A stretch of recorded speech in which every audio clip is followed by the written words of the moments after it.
Gente, desculpa. Volta todo mundo aí. Eu tive que orientar a Ju aqui, ela vai entrar de novo. Esperar vocês entrarem de novo. Oi, bom dia, Vitória. Chama o pessoal todo de volta aí, tá?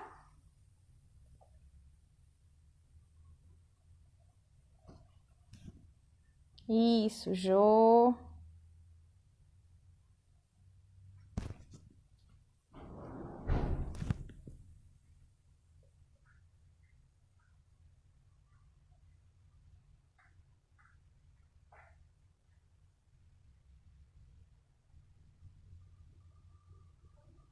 Vamos aguardar o pessoal entrar de novo. Então, eu estava me apresentando, né? Estava falando sobre o meu trabalho aqui em Pará de Minas, né? Da minha experiência clínica com fisioterapia respiratória, hospitalar também. Porém, atualmente eu não atendo mais no hospital, tá? Atualmente atendo fisioterapia respiratória clínica e domiciliar. Ei, Tatá, bom dia. Júnior, bom dia. Léo, bom dia. O pessoal tá entrando de volta aqui. Vamos ver se a Ju vai conseguir entrar.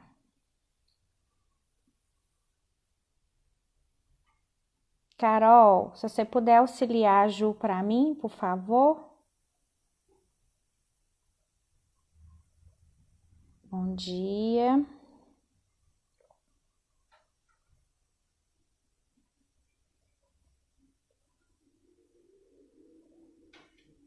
Jefferson de novo, Li Garcia, bom dia.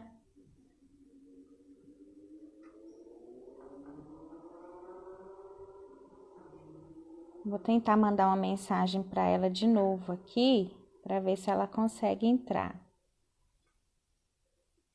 Charme Card, bom dia. O som tá bom, gente? Diminuir aqui um pouquinho meu áudio, para na hora que a Ju entrar ficar melhor para a gente poder conversar.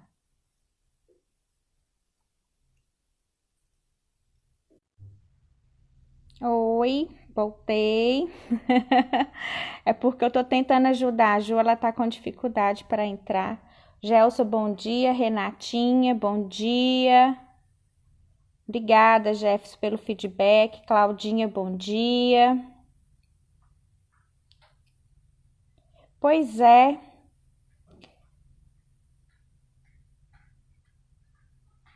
Deixa eu ver. Ela não entrou aqui ainda, não.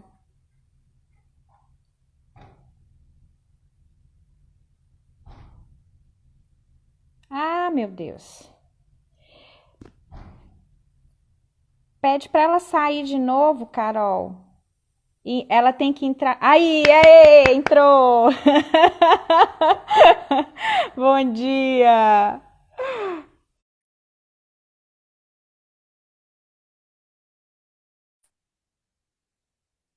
Obrigada, Carol. Bom dia, Ju! Bom dia, tudo bem, Lívia? Gente, a minha querida convidada não gosta de exposição, né, Ju? Não gosta de ficar mexendo muito com o Instagram, né? E assim, gratidão imensa por ter aceitado, viu? Por ter trazido, tá aqui com a gente, né? Eu acho que desbloqueios tem que acontecer, faz parte. E eu acho que é muito importante você estar aqui com a gente. Você não ouviu? Eu comecei a live falando da imensa admiração que eu tenho por você como fisioterapeuta, né? Da garra que você é das minhas, daquela que pega para fazer e acontece, né? Não tem preguiça de trabalhar. E do tanto que foi importante para mim fazer parte, né, da equipe na época que eu trabalhei no hospital, com você coordenando, e que eu não poderia ter trazido outra pessoa, né, para poder estar falando para a gente do tanto que você é séria, correta, valoriza a fisioterapia respiratória, né? Então, assim, eu acho que para a cidade você faz diferença, né? Com certeza. Você fez diferença na minha vida, é uma pessoa que é do convívio também, porque os nossos filhos estudam juntos. Então, para mim é muito importante estar aqui com você, tá? Muito obrigada. E Que eu já isso, me prazer é meu. apresentei, já falei, e eu queria que você se apresentasse agora, por favor. Tá. O prazer é meu de estar aqui com você, assim, eu não poderia negar esse convite seu. Eu acho que a gente tem que sempre que acrescentar, e nesse momento que a gente está vivendo, né, de crise, de uma situação que nunca se viveu até então na nossa geração e em gerações dos nossos pais até então, eu acho que a gente tem que contribuir para isso sim, né, e a gente, nessa área então específica da fisioterapia, a gente vê o tanto que a gente precisa crescer, mas que a gente está crescendo diante da crise, né? Assim, como profissional, o respeito e a admiração é mútuo, assim, eu te admiro demais também como profissional, sua garra, desde sua formação, eu lembro, você foi das minhas contemporâneas, assim, vocês sempre foram, você, o Thompson, a sua turma, sempre foram de ir para frente mesmo. Eu acho que a gente precisa disso, né? A gente da físio mais que ninguém, assim, a gente precisa estar envolvida com a nossa profissão e cada vez mais correr atrás do que a E gente... tá unido, né, das Ju? nossas Eu acho verdades. que união, né, é Isso. importante, né, para valorização da nossa profissão, né? Eu acho que mais do que tudo isso é importante. Obrigada, tá? Pela admiração. Você sabe que é recíproca, com certeza. Mas conta pra gente, Ju, sobre esse Covid-19, sobre essa questão toda que você está envolvida pessoalmente, né? Particularmente, porque você atua diretamente no hospital, você ainda está trabalhando. Conta pra gente um pouquinho a respeito.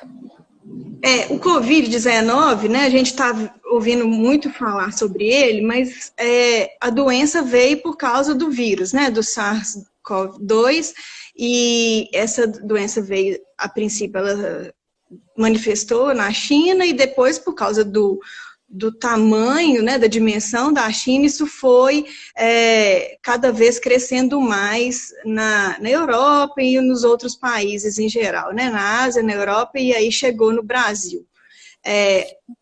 Particularmente em Minas, e aqui em Pará de Minas também já chegou, a gente já sabe disso, mas por enquanto, na nossa realidade de Pará de Minas, a gente está conseguindo lidar com essa situação, né? Até então veio com alguns termos, que seria só uma gripe, que seria complicada só em alguns casos. A gente viu isso mudando de perfil de acordo com onde está a localização, né? Então, na China teve um perfil, na Europa outro, nos Estados Unidos a gente está vendo um totalmente diferente, e no Brasil também a gente está vendo outros perfis, e ainda tem para isso ser manifestado com outras características no Brasil. A gente pode esperar isso também, né? Entendi. E assim, só para a gente pincelar, eu sei que está todo mundo só ouvindo sobre Covid e tudo, mas conta para a gente sobre os sintomas, sobre essa questão do contágio, né? O quanto que é importante a gente se cuidar para a gente poder engrenar na conversa, e às vezes até surjam perguntas referentes a isso. As manifestações principais, clássicas, né, seriam dor de garganta, tosse, espirro, febre e mal-estar respiratório em geral. Mas a gente está vendo que algumas características de viroses estão junto, às vezes, ou isoladas.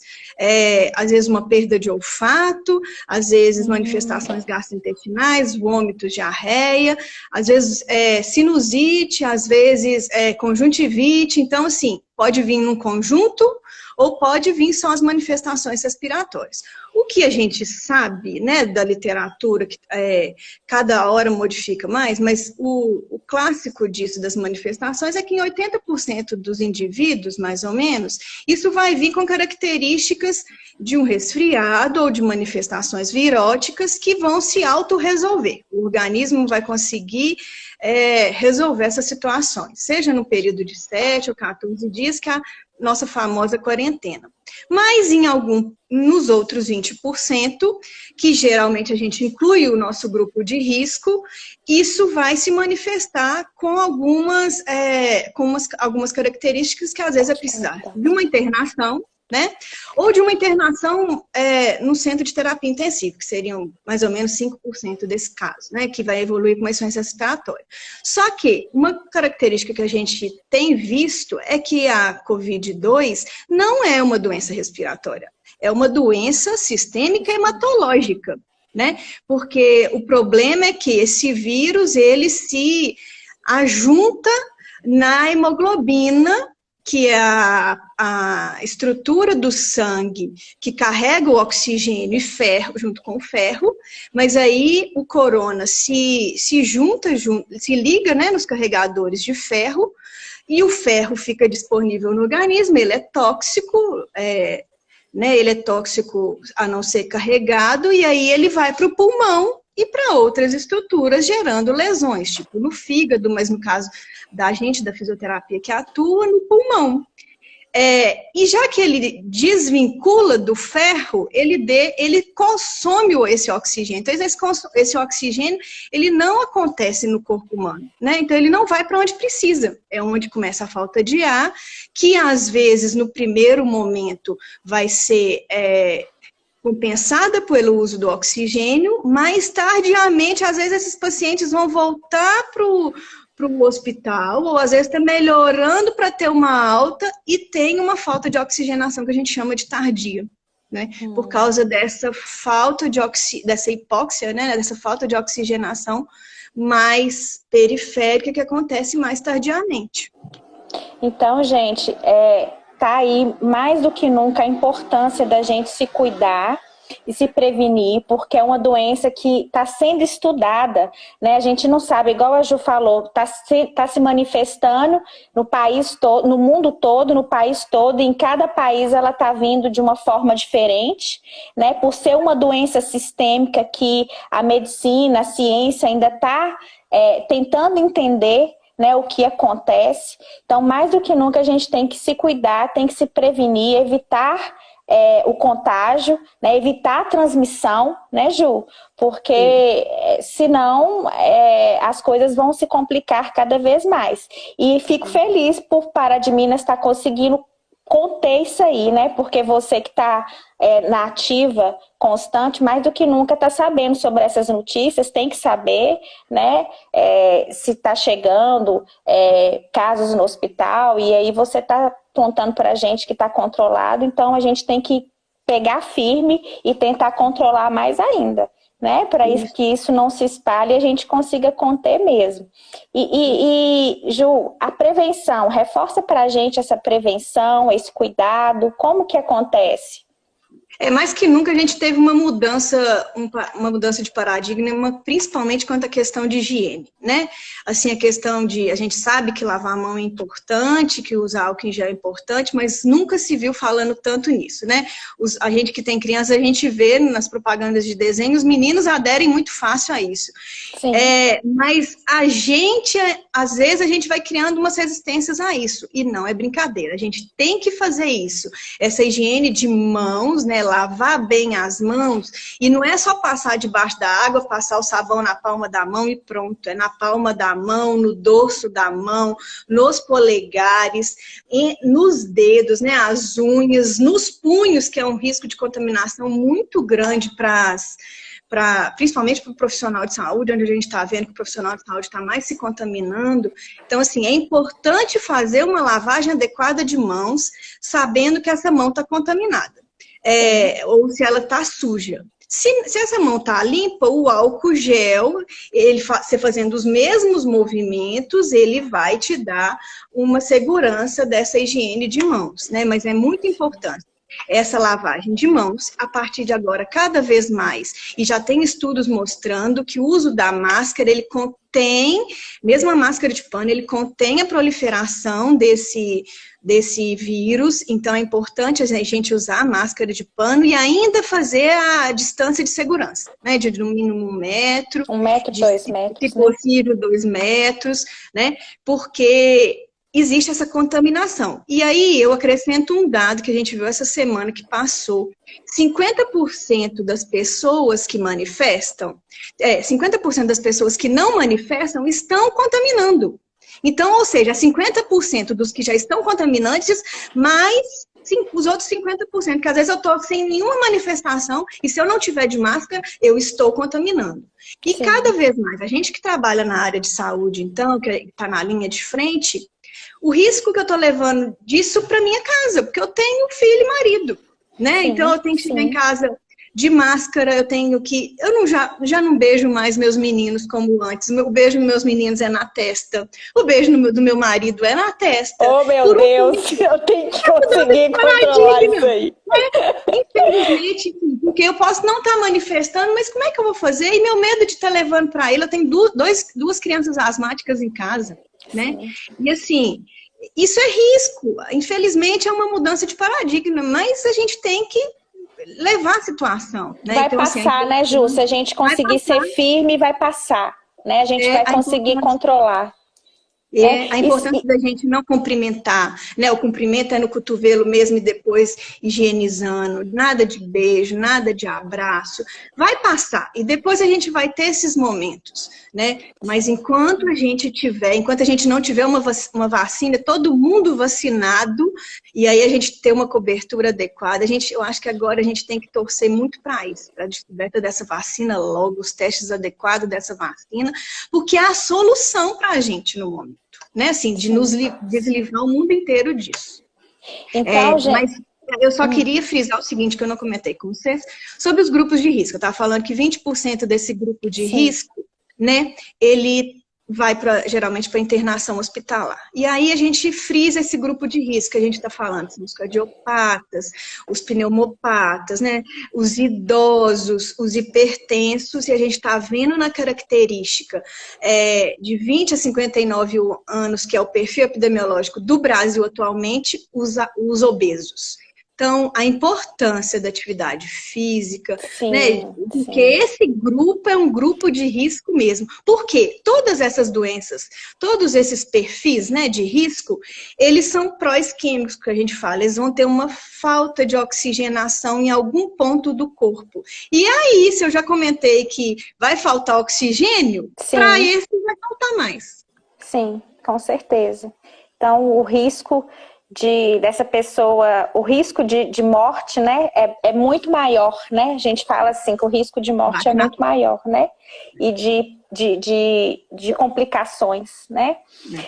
Ju, mas já que você tocou nesse assunto, o que os profissionais de saúde, né, eles estão, qual que é a preocupação maior deles relacionada a isso, com os cuidados, com os profissionais de saúde, do manejo dessa doença? O que a gente pode, o que o profissional de saúde pode estar fazendo a mais para a gente poder conter isso aí? A gente tem que, além de ter esses cuidados de higienização, a gente tem que ter o cuidado com a gente como profissional. Né?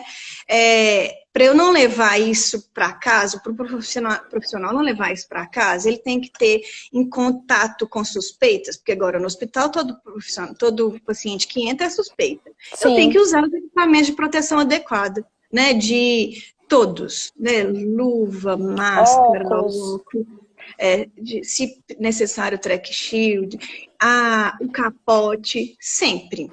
Porque o risco de contaminação é muito grande. Assim, a gente sabe que esse vírus, ele tem uma proliferação muito rápida, né? E assim, mucosa, em geral, né? Olho, nariz e respingos. Então, assim, é muito vulnerável.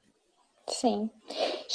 Chegou, tirou tudo no hospital, deixa lá, chegou em casa, direto, como é que você está fazendo? eu mudei tudo, né? Já deixo a bolsa na porta, ninguém tem contato com ela, sapato, já vou direto para minha área, porque eu moro em apartamento, já deixo direto o meu sapato na área, já pego a toalha, já vou direto pro banho, assim, eu chego, os meninos, mãe, eu saio e vou direto pro banho. Gente, eu tenho certeza que ela faz desse jeito mesmo. É. Tenho certeza, se deixar até empurra o menino um tiquinho assim, sai. Que vem, assim, mais os menores, vem, mãe, sai, corre, e não encosta em nada, e depois já volto com a roupa toda na sacola de plástico e só para dentro da máquina. Gente, então, fica aí, a gente não pode menosprezar essa doença. E tem pessoas que ainda estão menosprezando ela. Tem pessoas que acham que é uma questão de mídia, né, social. É isso mesmo, mídia social, que é uma questão de divulgação, de exagero e de questões políticas. Eu já escutei muito isso. Né? Isso é coisa política, é politicagem. E, gente, não é. Né? A gente tem que ficar o alerta, a gente tem que tomar cuidado. Não custa nada usar uma máscara, né? Fazer uma máscara, comprar uma máscara. Não está com um preço tão caro assim, a gente consegue. Tem muitas costureiras aí que estão também auxiliando, estão ajudando. Então, vamos tentar se prevenir, né, para que isso não se propague mais do que já está se propagando, né? E vamos pensar no nosso próximo, né? Além do nosso próximo, o próximo que vem aqui na clínica fazer um tratamento, que entra no hospital, né, Ju? Que vai na escola do seu filho. Então, assim, esse próximo também, a gente tem que preocupar com ele.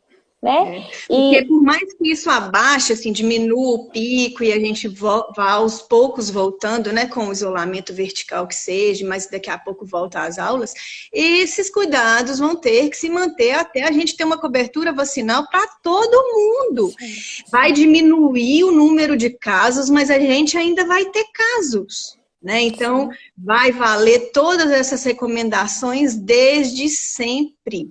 Né? Até todo mundo se imunizar. A gente pode pensar numa relação parecida, quando a gente teve o H1N1, que eu não lembro se você estava com a gente no hospital, mas não foi nada próximo do que a gente teve agora, né? Que era só até então manifestações respiratórias e ainda muitos cuidados.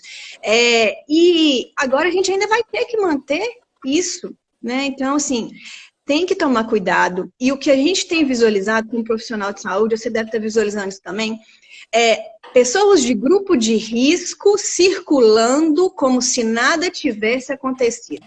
Sim. E dando justificativas pífidas. Do tipo, mas sou eu que resolvo situações em casa, mas eu preciso ir ao banco, mas eu preciso fazer isso. Se você preocupar na sua condição de risco e diante de tudo que a gente está falando como profissional de saúde, é passível de a gente não fazer isso, né? Os pais, os parentes, o vizinho, para não fazer isso. Porque se faz, vai dar trabalho para a gente depois no hospital, né? E a gente está manejando essa doença diferente de todas as doenças que a gente já visualizou. Até então que a gente trata. E dependendo do tanto que a rede pública ou a rede particular, os hospitais em geral, forem sendo sobrecarregados, a gente vai ter que fazer escolhas de quais desses pacientes a gente vai conseguir investir melhor ou não. Isso é sério. Por isso a importância do isolamento horizontal que teve até agora. Né? A gente vai ter que tomar cuidado no retorno disso. Porque a gente quer muito bem aos nossos pacientes, muito mais aos nossos próximos, mas a gente quer muito bem a todo mundo. Sim. Quando as pessoas deixam de acreditar nisso, aí existe um risco grande dessa pessoa, que às vezes não tem risco, levar para dentro de casa ou para um próximo, e aí a gente vai começar a ver catástrofe do lado de nós. Sim. Sim, com certeza. E, gente, isso é muito importante. Eu acho que essa live não poderia ter sido outro dia, porque amanhã já saiu notícias, né, de que o comércio vai reabrir, né, Ju? Então, assim, aí vai da consciência de cada um. Eu apoio, né, o lado financeiro, eu acho que está todo mundo passando dificuldade, mas se cada um fizer a sua parte, não sair de casa à toa, usar a máscara, higienizar, e os próprios lojistas também conterem essa questão de aglomeração, né? Isso é muito sério, gente. A gente tem que ter consciência. Tem que ter consciência, sim. Porque, senão, coitados dos profissionais de saúde, né, Ju? E chegar em casa, diante de tudo que você falou, além disso, chegar em casa e tomar banho, Sim. com essa roupa para lavar, se não for lavar no momento, colocar num saco plástico e depois lavar separado da roupa, né? Sim. Então, assim, Sim. é importante. Eu tô fazendo assim, eu tiro o sapato também, eu não piso em casa, e eu coloquei um tapete em cima de um outro tapete, um tapete que encharca. E eu coloquei coloco cloro nele. Porque eu passo o sapato, passo o pé, né? Passo o pé, tiro o sapato antes, passo o pé para eu poder pisar em casa. Então fica uma dica aí também, tem funcionado, né? E direto pro banheiro. Andar com o saquinho dentro da bolsa, né? Para poder colocar, tirar a roupa suja. Fizeram 2 perguntas aí, Ju. Bom dia. A Fernanda está perguntando: qual o risco para crianças com doença pré-existente? Tipo doenças respiratórias, por exemplo, né? A gente pensa. No caso de crianças, a gente tem que pensar nesse grupo de risco. Se a criança tem uma doença autoimune, né, em que a imunidade dessa criança é um pouco menor, ou se a criança tem problema respiratório também, então ela faz parte do grupo de risco, como todos de grupo de risco. Ou se tem uma cardiopatia, né? Ou se é obesa, né? Porque a gente já tem esses perfis no Brasil. Então, essas crianças, elas têm um risco também. Essas crianças, a gente tem que ter um cuidado ainda maior, principalmente de volta às aulas, se a gente for pensar, porque por enquanto elas estão em casa, a hora que elas voltarem, né? E aí, às vezes, me perguntam, mas como é que eu vou trabalhar, por exemplo, com essas crianças, a questão respiratória? Né? Criança brinca, pula, você consegue fazer a criança gastar energia. Então, isso já é um exercício para ela. Com certeza. Então, perguntando sobre a máscara, precisa ser lavada ou trocada todos os dias? O ideal, se for a máscara de pano, né, que você lave ela, por exemplo, você foi na rua, você voltou. A gente sabe que dentro de 2 horas de contato frequente com essa máscara, né, essa máscara ela vai gerar a formação de gotículas, que aí ela se torna imprópria para o uso. Você não vai ficar o dia inteiro com essa máscara. Então, se você foi na rua, resolveu suas coisas, volta, vai lavar, higienizar com água e sabão, a água sanitária, secar e passar. Então, uma máscara só, dependendo da pessoa, não vai dar. A gente tem que pensar e outra coisa, o pessoal está acostumando a usar a máscara de acessório. Tampando o queixo, tampando só a boca, não adianta, né, gente? Ela tem que proteger aqui, né? E ela tem que proteger até embaixo, para quê? E ela não pode ser muito frouxa. Por quê? A sua contaminação não pode ir para o próximo. A gente tem que pensar nisso. Senão, né? Então ela tem que ser certa, sai, né, pelas laterais. Sai pelas laterais. Né? Então seria isso que a gente tem que pensar de controle. E não ficar manipulando máscara aqui. Se você está com sintoma gripal, por exemplo, você vai usar um lenço, né? Você vai tirar a máscara, tira de um elástico, deixa só nu, enxuga, né? E aí você vai jogar fora esse papel, higienizar a mão e volta a máscara. E não ficar pegando demais pela frente. Por quê? Pela frente você vai gerar essa contaminação. Sim. São cuidados que a gente já imagina, mas que às vezes a gente se descuida, né? E que a gente tem que prestar atenção, sim. Principalmente para quem não tem o hábito de usar máscara. Né, Ju? A gente que já está acostumado, fica mais fácil, né? Eu trabalho o dia todo com a minha, então não pode? O ideal é não. Por exemplo, na hora que você fosse almoçar, né, nesses intervalos, que você trocasse, se você tivesse 2, né, pelo menos. Porque eu não sei como é que é a sua atividade, mas se você fica o dia inteiro que seja a parte da manhã inteira em contato com a máscara de tecido. E aí você vai tirar, ela já está umedecida. A hora que você volta ela mais umedecida, a sua propensão à contaminação, por exemplo, que aí ela já está toda umedecida. Quem tiver contato com você, às vezes não está manifestando, mas você vai pegar, né? Vai impregnar na sua máscara e você respira aquilo. O ideal é sequinha. Sim. Tá? Muito bom, muito bem explicado. Boa tarde, Thompson. Ju, e o papel do fisioterapeuta? E aí? Vamos lá.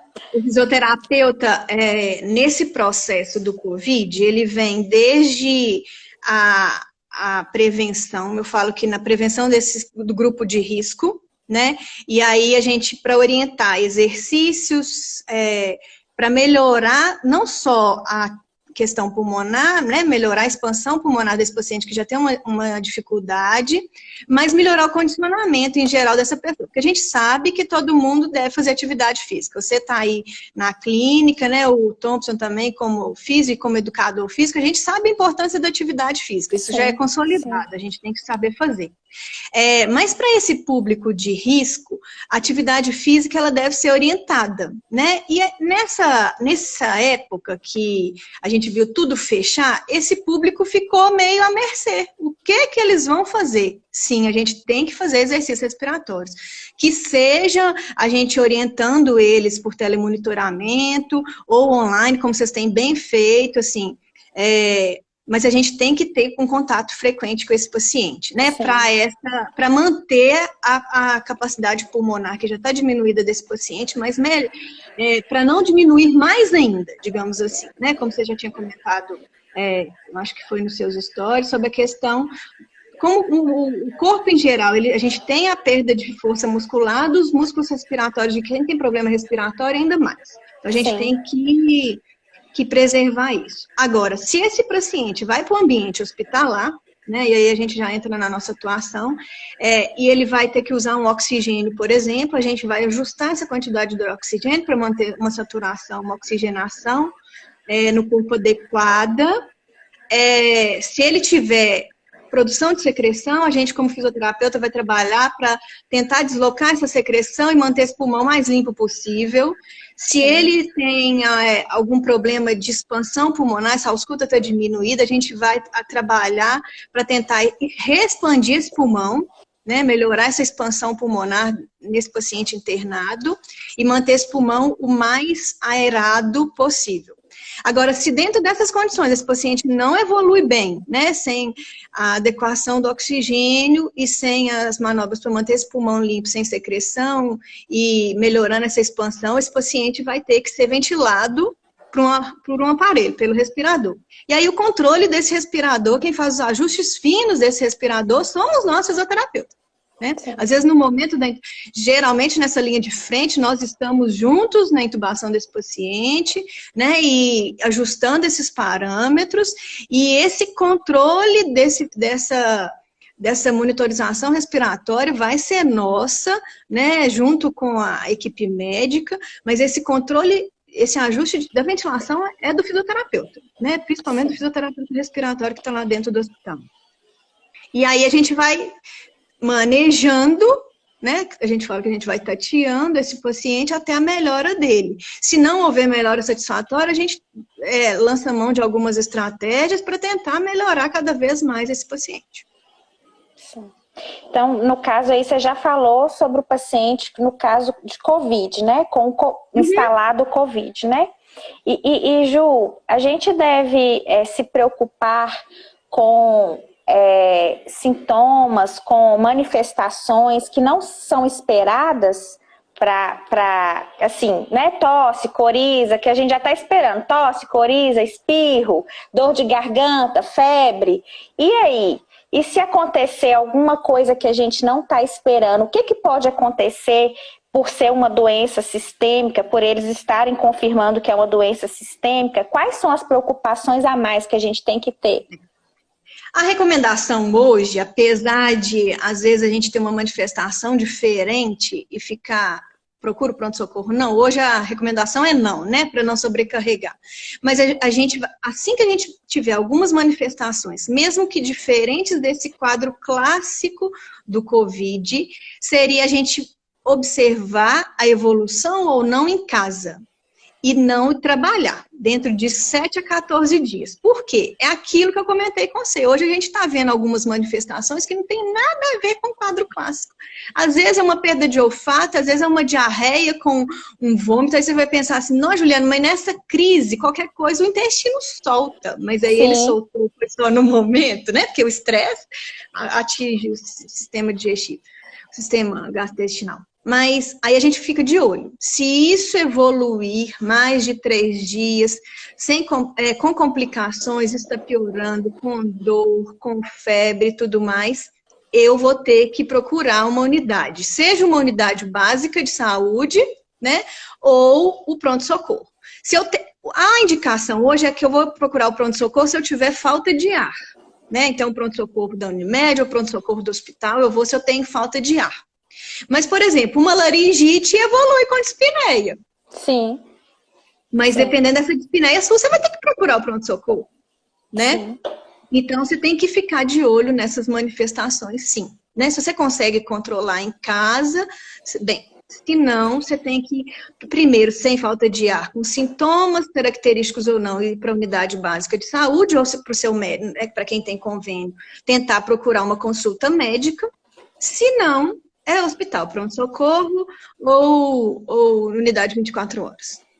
Ô Ju, e quais que são as manifestações não esperadas que pode acontecer? Gente, eu sou assim, viu? Eu não tô fazendo graça, a Ju me conhece, às vezes eu tô até nervosa e eu tenho que dar umas risadas para descontrair, tá?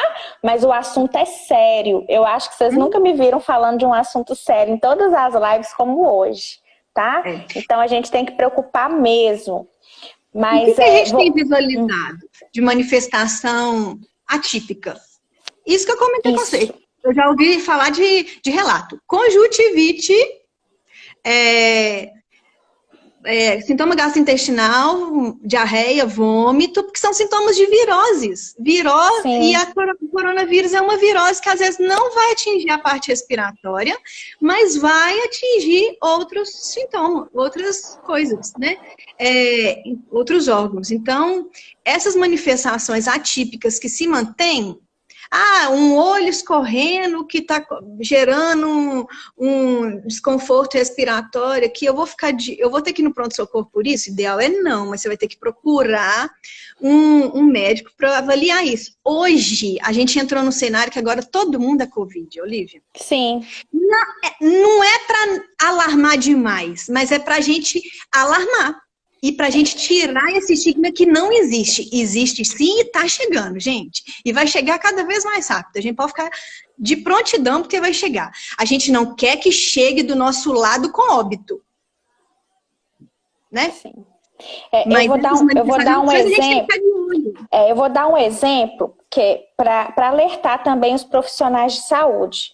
Aconteceu ontem um episódio, né, foi solicitada uma avaliação, né, um paciente de risco, então a gente teve que ir, porque é um paciente grave, urgente, sofreu uma queda, né, e veio de uma internação, mas está domiciliar, não podia vir da clínica, mais de 80 anos, né? E como você diz, né, tá tudo Covid, uma queda, gente, uma queda. Por mais que ele esteja queixando falta de ar, né, que ele se enquadre em todos os sintomas, não foi possível analisar o raio-x dele e ver que ele estava com a fratura gravíssima de colo de fêmur. Então, assim, a gente tem que tomar cuidado com relação a isso também, né? Eu acho que fez os descartes, né? Não, mas o que está acontecendo? Ele está sentindo dor, ele está ficando cansado, mas a dor também, gente, gera hiperventilação, gera cansaço, né? Então, pode gerar uma infecção maior ali, pode deslocar um trombo, né, Ju? E aí já confundir mais ainda, aí depois desse trombo deslocado pode vir um AVC. Então, assim, a gente que entende, né? Então, assim, por favor, vamos também atentar ao todo, não é só o momento é Covid, mas existem outras doenças que a gente tem que se preocupar e a gente faz parte ali da atenção primária, do cuidado. Então a gente não pode deixar isso acontecer, né? Aí, na verdade, né, o idoso foi para casa precisando de um auxílio maior, provavelmente uma cirurgia de urgência, e aí? Né? Então, o profissional de saúde também, vamos lá, gente, vamos clicar para todos os sinais. Não é só Covid no momento que a gente tem que se preocupar, não. Então, eu queria fazer duas considerações. A gente está vendo que, com o isolamento social, o número de fraturas de fêmur em idosos está aumentando. Por quê? O estresse, né? E acaba que essa situação do estresse e da desorientação, até no próprio ambiente social, né, na situação, em casa, está aumentando esse número de casos de fraturas de fêmur. Então, a gente tem que atentar para isso. Outra coisa que eu queria considerar, que você pontuou aí, a gente tem que tomar cuidado com manifestações e não... Você me perguntou sobre as características, às vezes, diferentes. A gente culturalmente, às vezes, tenta tratar em casa com chá, com algumas outras medicações, e às vezes não dá tanta importância a quadros graves, porque apesar do Covid, a gente vai ter aí infarto, a gente tem AVC, a gente tem TEP, que o Covid pode gerar isso, porque é uma doença que vai gerar microtrombos, mas às vezes o indivíduo está com uma dor no ombro, que está irradiando para o braço, ou está com uma dor no peito, ou está começando a ter uma parestesia, e não vai procurar pronto-socorro, vou ver se melhora, e a dor só apertando, e aí eu vou ver se melhora, eu vou dormir para ver se melhora, e aí o paciente que deveria ter ido para o pronto-socorro realmente, porque atualmente os pronto-socorros não estão ficando cheios. A UPA não está ficando cheia, assim. O pronto-socorro da Unimed, eu acredito também que não. O hospital, na porta de entrada, também não está ficando tão cheio assim. Por quê? Por causa desse alerta, deu uma diminuída muito grande desse número de pessoas que frequentavam esses ambientes sem tanta necessidade. Né? Então, se a gente precisa ir para esses ambientes, para esses locais de urgência, emergência, numa situação que está de risco, tem que ir sim, né? Na dúvida, vá. Não fique também só monitorando em casa, monitore dentro daquilo que você consegue. E hoje a gente tem canais do coronavírus que você consegue, até o Ministério da Saúde consegue te acompanhar nisso. Né? Se não está melhorando, é procurar uma unidade de pronto-socorro, de urgência ou emergência. Tá?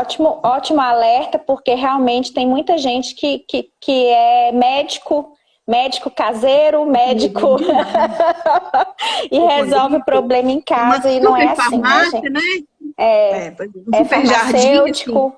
Assim, tem uma super horta, né, que resolve tudo. Cuidado com isso. Pois é, gente. Mais alguma pergunta? Fizeram um comentário aqui, deixa eu ler, Ju. Show, hein? Muito bem explicado. Vamos nos cuidar e ajudar os profissionais de saúde que estão na linha de frente. Muito bom, Gustavo. A Fernanda, muito bom ouvir toda essa explicação. A Rosana, duas profissionais excelentes. Obrigada, Rosana. Marília, parabéns, excelente live. Tá, excelente live. Obrigada, gente. Bom que vocês, né, aproveitaram, né, estão conscientes, mais do que nunca agora, porque realmente a explicação da Juliana foi excelente. Alguém tem mais alguma dúvida? A gente tem alguns minutinhos mais. Ju, se quiser falar mais alguma coisa para a gente, que seja relevante, importante. Tá?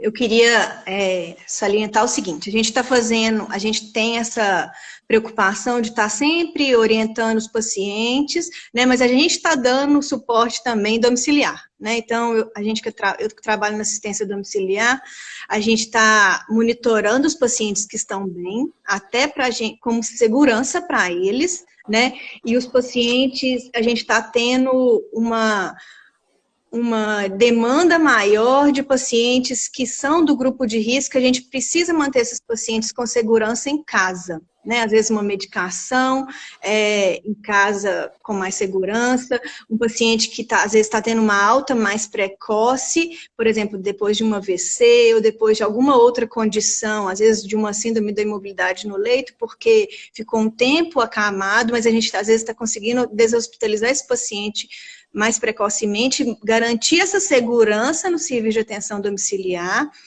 para que esse paciente não tenha tanto contato com esse risco do Covid no hospital também, né? Porque aí a segurança no ambiente domiciliar, com todas as orientações que a gente tem, dá, né, fornece e prepara os familiares, para dar esse suporte mesmo, para eles terem a segurança na gente também. Sim, gente, acho que ela não comentou, mas ela faz parte do SAD, né? O Serviço de Atenção Domiciliar da Prefeitura também, né, Juliana? Isso. Então, ela tem experiência e contato com esse tipo de paciente também em casa, tá? Isso. Então, com toda segurança. Surgiu um tanto de pergunta aí, meu Deus do céu, peraí. Vou ver aqui. A Rosana Como cuidar da se higienização de bebês que estão engatinhando? Difícil, né? Aí a gente até extrapola um pouquinho para a questão de engatinhando e às vezes já está andando, mas mão no chão toda hora, né? Pensando na segurança em casa, e a gente viu alguns casos no hospital de acidente por queimadura com álcool, né? Que aí é o risco, o álcool, principalmente o álcool líquido. Sim. O ideal é pegar esse menino e lavar a mão. Se não dá tempo, ainda mais um menino pequeno que está engateando, como é que você pega o menino e leva para lavar a mão? O lenço umedecido já resolve no primeiro momento, para depois você já levar ele para lavar essa mão, né? Ou então leva para o banho e lava, né? Porque se essa criança está engateando, você não vai privar essa criança de engatinhar, lógico que não. Minha neura, a esse ponto, não. Esse menino vai engatinhar e ele pode engatinhar no chão, que é diferente o estímulo, a gente como físio sabe. Do chão, para um EVA, né, para um tatame e tudo mais. Na cama, muito diferente, senão o povo vai colocar o menino na cama, que é que engatinho, coitado. Mas põe nesse chão. A gente sabe do cuidado de limpar esse chão, agora ainda mais nessa época de Covid, né? Então, não é só o pano com água e sabão, e se tiver um desinfetante, melhor. A gente tem que tomar cuidado com o desinfetante cheiro, se essa criança já tem uma predisposição, né, alérgica ou irritante. Mas limpar esse chão. E aí o contato, onde essa criança está engateando, é bom senso, é onde os pais não estão andando com o sapato que veio da rua. Não, né? andar de sapato em casa, gente. Não tem jeito. Então, os chinelos de casa são só de casa, né? Os chinelos da rua são outros, sapatos de rua são outros. E tem que ter esse cuidado. Até porque eu acho que esse cuidado nada mais reforça esse momento que a gente teria que ter sempre. Né? Então, assim, o risco disso, de às vezes alguma coisa cai no chão, não de comer, claro que não, mas, por exemplo, cai uma caixinha no chão, você vai ter que higienizar, às vezes essa caixinha não dá para higienizar, por exemplo, é um macarrão instantâneo, se você lavar essa caixinha, vai entrar às vezes água nesse macarrão, não sei, então, assim, você vai ter que higienizar de novo isso, né? Então, o ideal é que a gente não entrasse com esse sapato contaminado da rua para dentro de casa. E esse sapato ser adequado, ser usado em casa. Fora isso, não tem neura para essa criança engatinhar. Deixa engatinhar, né? Agora, se ela tiver contato com o chinelo que foi lá fora, aí você tem que ficar neurado mesmo. Porque pega o chinelo e ainda põe na boca, né, Ju? Ainda tem mastiga, isso. Acha lindo, né? E as consequências do Covid após a cura? Então, pois é, depende de onde esse Covid esteve. Pensando no quadro clássico pulmonar, né, a gente tem que saber o que esse Covid gerou de sequela, né? Então, assim, a tomografia vai ser o exame que vai conseguir, para a gente visualizar a imagem, como esse pulmão está, e o que esse paciente nos relata, porque tomografia, ele não fala especificamente no quadro que o indivíduo está manifestando. Por que eu falo isso? Vou só dar um exemplo, a gente tem um tempinho aí, pode falar, né? Tem, pode falar. Por exemplo, o Davi Wipe, que teve Covid lá em São Paulo, né? Ele estava na linha de frente, ele no primeiro, isso é clássico, foi falado classicamente, no primeiro dia de Covid, que ele tinha detectado Covid, ele fez uma tomografia, não tinha manifestação respiratória nenhuma. Ele fez uma tomografia. Depois de alguns dias, se não me engano, 7 dias, ele fez outra tomografia, mudou o padrão, mas ele não tinha manifestação respiratória nenhuma. E aí essas duas tomografias ele precisava ter feito. Ou seja, a tomografia não vai falar o que o paciente tem como um todo. É preciso para guiar o tratamento, claro. Então, se o paciente, por exemplo, saiu de uma COVID, curado, ele fez uma tomografia, ele às vezes tem alguma imagem, mas ele não tem manifestação respiratória, esse paciente vai ter vida normal, ele ainda tem que ficar sendo monitorado por um tempo, eu acredito, né? Por exemplo, 14 dias negativou o exame dele, então ele está curado? Tá. Sem manifestação, a tomografia dele deu alguma lesão, ele vai ter que procurar algum pneumologista para acompanhar. Provavelmente ele vai ser nosso da fisioterapia respiratória por um tempo, para acompanhar a questão de manifestações, né? Se não tem até então, mas se vai ter, para um trabalho respiratório a princípio. Depois, sim, ele pode ter algo. Agora, se esse paciente saiu com uma lesão respiratória, com uma lesão pulmonar, já característica no raio-x e de manifestações, né? Ele vai ter que ir para fisioterapia respiratória. E como vai para o exercício físico, ele vai para fisioterapia respiratória. É tratamento, né? Tem que fazer. É importante. Perguntaram sobre sequela pulmonar, você já respondeu. É isso.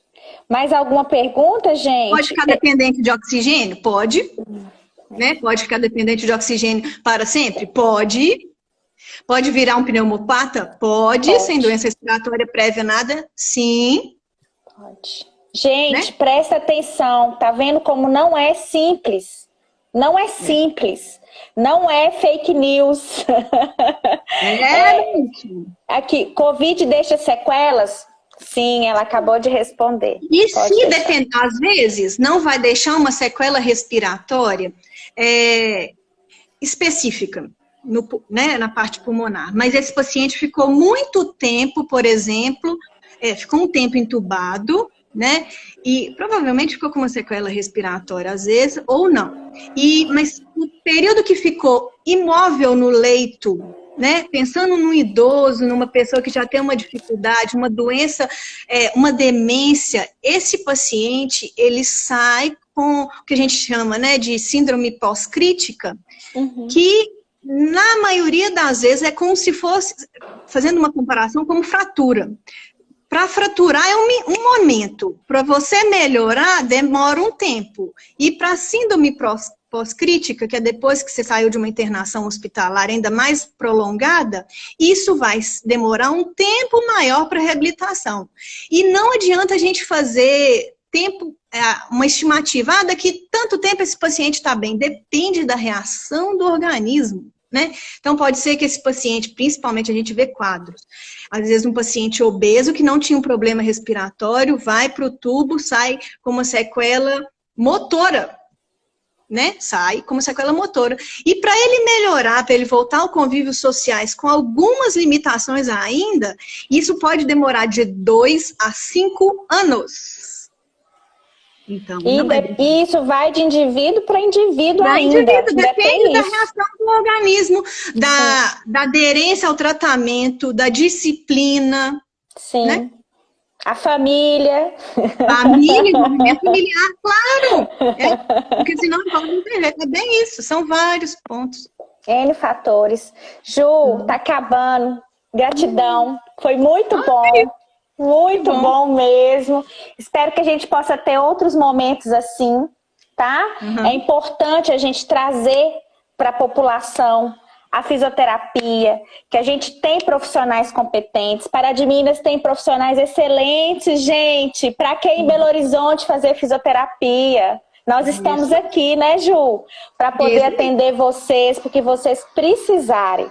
Viu? Qualquer dúvida, podem me enviar pelo direct. A Ju também está disponível. Procurem ela lá, sigam ela, enchem a cabeça dela de perguntas, porque ela adora estudar e ela adora responder perguntas, viu? Beijo! Muito obrigada. Até amanhã. Tem live de novo, viu? Um abraço, Ju.